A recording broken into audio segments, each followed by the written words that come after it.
Hello friends, ओम श्री गणेशाय नमः। आप सभी का स्वागत है आपके अपने यूट्यूब चैनल पर। फ्रेंड्स, आज हम आपको इस वीडियो में बताने जा रहे हैं साल 2023 में मकर संक्रांति 14 जनवरी को है या 15 जनवरी को।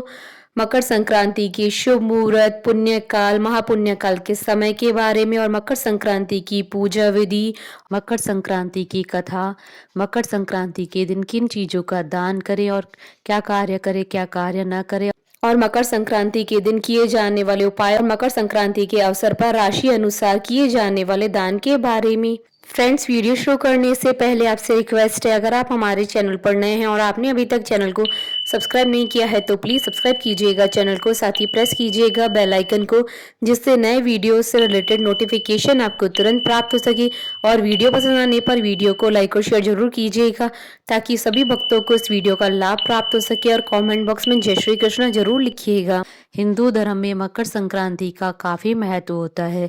इस दिन सूर्य देव उत्तरायण होते हैं। मान्यता है कि इसी दिन से ही वसंत ऋतु की शुरुआत होती है। मकर संक्रांति का महाभारत से गहरा संबंध है। भीष्म पितामह 58 दिनों तक बाणों की शैया पर रहे थे, लेकिन अपना शरीर नहीं त्यागा, क्योंकि वे चाहते थे कि जिस दिन सूर्य उत्तरायण होगा तभी वे अपने प्राणों का त्याग करेंगे।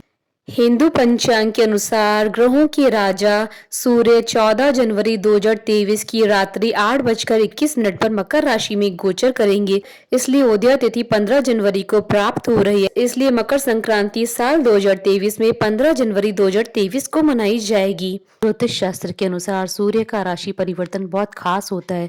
सूर्य को सभी राशियों का राजा माना जाता है। मकर संक्रांति के दिन सूर्य की गोचर से जहाँ खरमास समाप्त हो जाता है, वहीं वसंत ऋतु के आगमन का संकेत मिलता है। मकर संक्रांति का अद्भुत जुड़ाव महाभारत काल से भी है। मकर संक्रांति के दिन सूर्य दक्षिणायन से उत्तरायण होते हैं। सूर्य का उत्तरायण होना बेहद ही शुभ माना जाता है। पौराणिक मान्यता के अनुसार असुरों पर भगवान विष्णु जी की विजय के तौर पर भी मकर संक्रांति मनाई जाती है। मान्यता है कि मकर संक्रांति के दिन ही भगवान विष्णु ने पृथ्वी लोक पर असुरों का संहार कर उनके सिरों को काटकर मंदरा पर्वत पर गाड़ दिया था। तभी से भगवान विष्णु की इस जीत को मकर संक्रांति पर्व के तौर पर मनाया जाने लगा। इस मौके पर लाखों श्रद्धालु गंगा और अन्य पावन नदियों के तट पर स्नान और दान धर्म करते हैं। पौराणिक मान्यताओं के अनुसार स्वयं भगवान श्री कृष्ण ने कहा है कि जो मनुष्य मकर संक्रांति पर देह का त्याग करता है उसे मोक्ष की प्राप्ति होती है, वह जीवन मरण के चक्कर से मुक्त हो जाता है। ऐसी मान्यता है कि जब तक सूर्य पूर्व से दक्षिण की ओर चलता है उस दौरान सूर्य की किरणों को खराब माना जाता है, लेकिन जब सूर्य पूर्व से उत्तर की ओर गमन करने लगता है तब उसकी किरणें सेहत और शांति को बढ़ाती है। इस वजह से भी साधु संत और वे लोग जो आध्यात्मिक क्रियाओं से जुड़े हैं उन्हें शांति और सिद्धि प्राप्त होती है। मकर संक्रांति से ही ऋतु में परिवर्तन होने लगता है। शरद ऋतु क्षीण होने लगती है और बसंत ऋतु का आगमन शुरू हो जाता है। इसके फलस्वरूप दिन लंबे होने लगते हैं और रातें छोटी हो जाती है। मान्यता है कि मकर संक्रांति के दिन सूर्यदेव अपनी पुत्र शनिदेव के घर जाते हैं। सूर्यदेव इस दिन मकर राशि में जाते हैं। शनिदेव को मकर और कुंभ राशि का स्वामी माना जाता है। इस कारण से यह दिन पिता और पुत्र की अनोखे मिलन को दर्शाता है।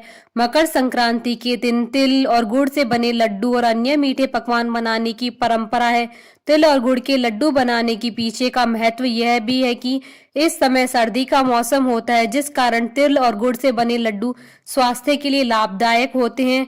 मकर संक्रांति के दिन विशेष रूप से खिचड़ी बनाने और खाने और दान करने का विशेष महत्व होता है, इसलिए बहुत सी जगहों पर इस पर्व को खिचड़ी पर्व के नाम से भी जाना जाता है। मकर संक्रांति के दिन गरम वस्त्र, तिल की मिठाइयां, खिचड़ी के साथ धन आदि के दान देने से शनि त्रस्त व्यक्ति को कष्टों से मुक्ति मिलती है। गरीब तथा अपाहिज और मजदूर वर्ग के सभी लोग शनि के प्रतिनिधि माने जाते हैं और इन्हें कभी नहीं सताना चाहिए और इस दिन घर के बड़े बुजुर्गों के चरण स्पर्श करके उनका आशीर्वाद लेना चाहिए और उन्हें तिल से बनी मिठाइयां और गर्म वस्त्र उपहार स्वरूप भेंट करना चाहिए। ऐसा करने से सूर्य देव प्रसन्न होते हैं।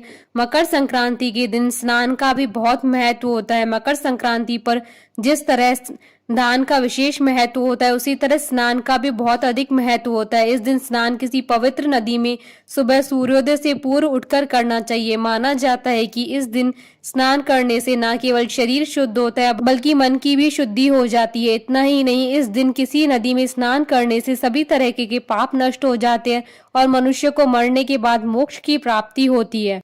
जो भी व्यक्ति मकर संक्रांति के दिन शुद्ध घी और कंबल का दान करता है वह अपनी मृत्यु पश्चात जीवन मरण की इस बंधन से मुक्त होकर मोक्ष की प्राप्ति करता है। मकर संक्रांति के दिन तिल दान से 100 गुना फल की प्राप्ति होती है। तिल दान या तिल से बनी सामग्री ग्रहण करने से कष्टदायक ग्रहों से छुटकारा मिलता है।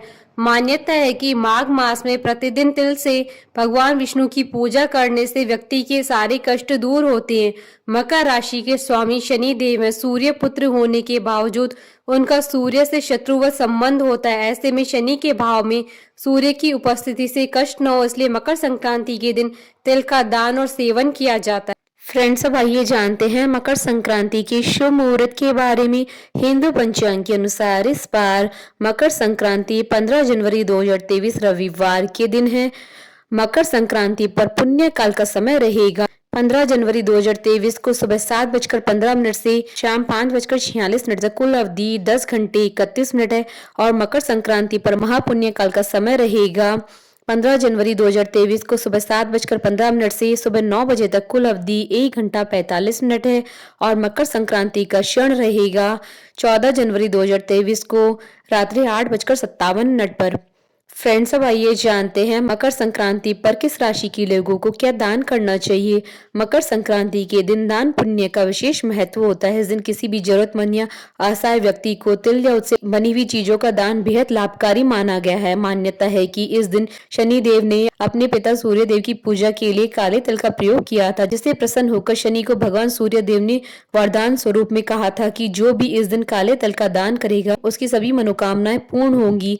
इसके अलावा तिल का दान करना शनि दोष को दूर करने में भी सहायक होता है।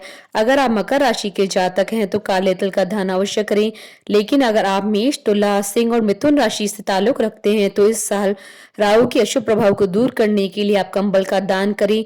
वृश्चिक, धनु और मीन राशि के लोग चावल और फल का दान करें। इसके अलावा वृषभ और कन्या राशि के जातकों को जरूरतमंद व्यक्ति को वस्त्र का दान करना चाहिए। वहीं कर्क राशि के जातक दूध और घी का दान जरूर करें। फ्रेंड्स, अब आइए जानते हैं मकर संक्रांति की पूजन विधि के बारे में। मकर संक्रांति के दिन किसी पवित्र नदी में स्नान अवश्य करना चाहिए। यदि आप किसी पवित्र नदी में स्नान नहीं कर सकते हैं तो आपको घर ही पानी में तिल और गंगाजल डालकर स्नान करना चाहिए और साफ वस्त्र धारण करने चाहिए। उसके बाद एक साफ चौकी लेकर उस पर गंगाजल छिड़के और लाल वस्त्र बिछाएं। उसके बाद उस चौकी पर लाल चंदन से अष्टदल कमल बनाएं। उसके बाद सूर्य देव का चित्र या तस्वीर चौकी पर स्थापित करें और एक तांबे के लोटे में जल लेकर चौकी पर रखें और हाथ में अक्षत लेकर सूर्य देव का आह्वान करें और सूर्य देव को लाल चंदन का तिलक करें। इसके बाद उन्हें लाल पुष्पों की माला पहनाएं और लाल पुष्प अर्पित करें। इसके साथ ही नैवेद्य और लाल फल आदि सूर्य देव को अर्पित करें और फिर सूर्य देव के मंत्रों का जाप करें तथा आदित्य हृदय स्त्रोत का पाठ भी करें। इसके बाद उनका विधिवत पूजन करें, धूप और दीप अर्पित करें और सूर्य देव की आरती करें। इसके बाद उन्हें तिल और गुड़ से बने लड्डुओं का भोग लगाएं। भोग लगाने के बाद तांबे के लोटे का जल सूर्य देव को अर्पित करें और सूर्य मंत्र का जाप करें। फ्रेंड्स, अब आइए प्रारंभ करें मकर संक्रांति की कथा। 18 दिन तक चले महाभारत की युद्ध में भीष्म पितामह ने 10 दिन तक कौरवों की ओर से युद्ध लड़ा और रणभूमि में पितामह की युद्ध कौशल से पांडव व्याकुल थे। बाद में पांडवों ने शिखंडी की मदद से भीष्म को धनुष छोड़ने पर मजबूर किया। फिर अर्जुन ने एक के बाद एक कई बाण मारकर उन्हें धरती पर गिरा दिया। चूंकि भीष्म पितामह को इच्छा मृत्यु का वरदान प्राप्त है, इसलिए अर्जुन के बाणों से बुरी तरह चोट खाने के बावजूद वे जीवित रहे। भीष्म पितामह ने यह प्रण ले रखा था कि जब तक हस्तिनापुर सभी ओर से सुरक्षित नहीं हो जाता तो वे प्राण नहीं देंगे। साथ ही पितामह ने अपने प्राण त्यागने के लिए सूर्य के उत्तरायण होने का इंतजार किया, क्योंकि इस दिन प्राण त्यागने वालों को मोक्ष की प्राप्ति होती है।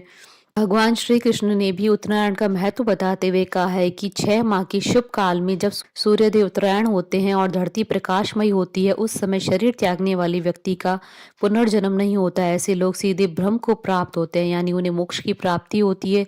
यही कारण है कि भीष्म पितामह ने शरीर त्यागने के लिए सूर्य के उत्तरायण होने का इंतजार किया। हमारे साथ इस वीडियो में अंत तक बने रहने के लिए आपका धन्यवाद। ओम श्री गणेशाय नमः। जय श्री कृष्णा।